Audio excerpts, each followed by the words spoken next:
will talk about occupational health and safety requirement. Occupational health means if anything that is related to your occupation. If any health hazard is available that is related to your occupational duties and responsibilities. To perform your occupational duties and responsibilities, if there is a hazard involved for health, this is called occupational health hazard. If there is a safety hazard involved, that is called occupational safety hazard. Now we are talking about occupational health and safety management at the workplace. So, occupational health and safety.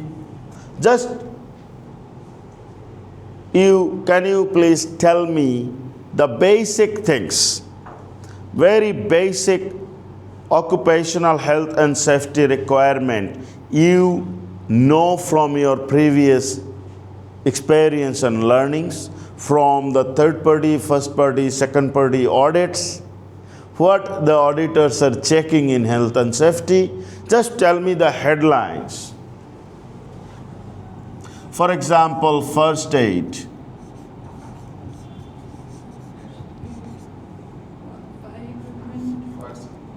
fire safety, electrical safety,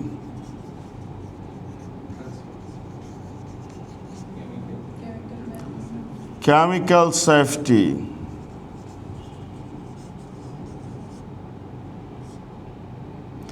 building safety, specific some session PPE, emergency evacuation, machine safety, ergonomic health, OHS training, evacuation drill, internal audit, risk assessment, accident and injury record, safety committee, a responsible person, social facilities, toilet, washroom, canteen, dining, childcare. So all social facilities, signs and warnings, health checkup for hazardous work. In general, these are the things we check during health and safety. Now, I would like to cross-check your idea and the standard requirements. If you see standard asks something extra, then you will learn it. If you see whatever I know, standard is asking for the same, then you will be confident that we know, we understood. So now go to clause number 3.10. In case of any imminent danger, we can leave the workplace without any permission. And emergency evacuation involves many things.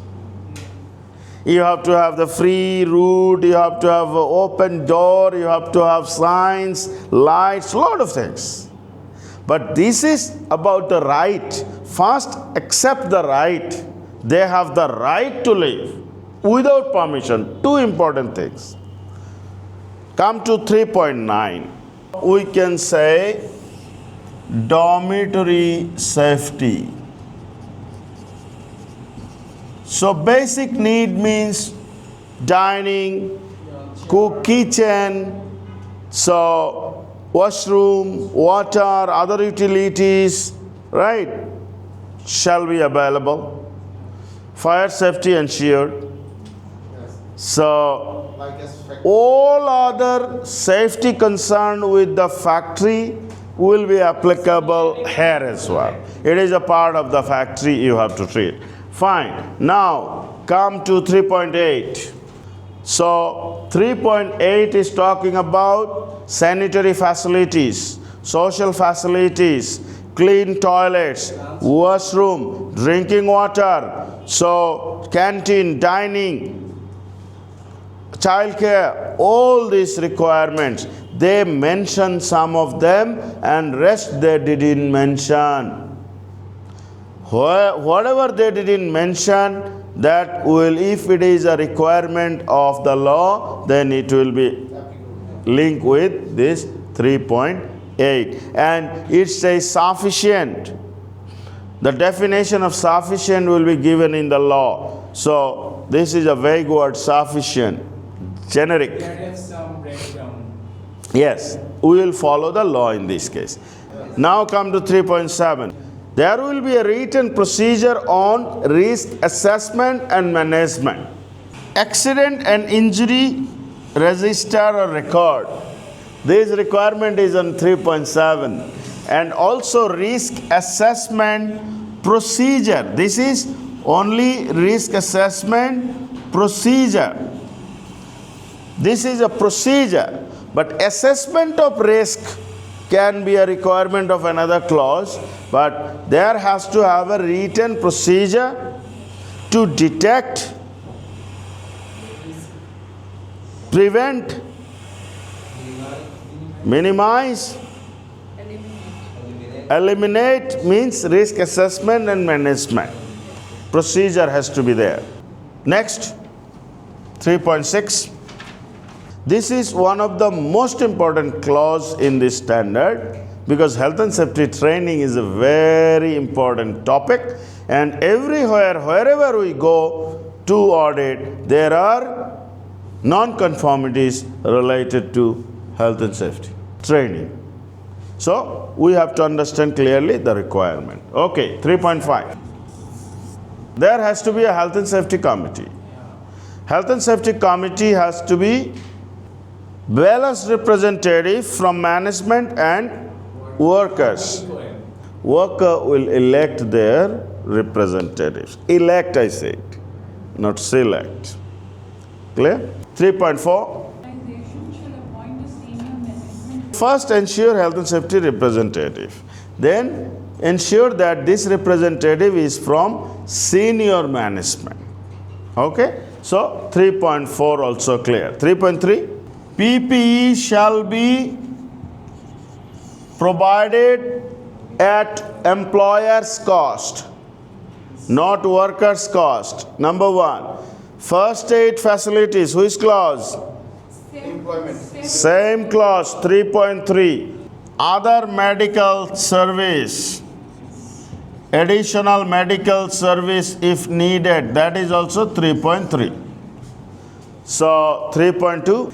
This is a special clause for expectant and new mothers, vulnerable employees, risk assessment and management.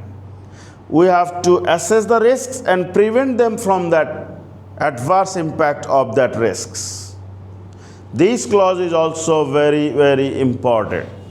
Only 3.1 left. Organization shall provide healthy and safe workplace. This is an umbrella clause. Anything that is specified after that are this. If anything left that is not specified, 3.10.9.7.8.6, that means will be included in 3.1. Now, I have put all these clauses, only 3.1 left, but many points are also left. Fire safety, building safety, electrical safety, chemical safety, we have emergency evacuation, we have like machine safety, we have ergonomic health, signs and warnings, we have internal monitoring, we have risk assessment. All other clause is 3.1. Because how many we can list down? If anything that is not safe, but no specific requirement in the standard will be related to 3.1.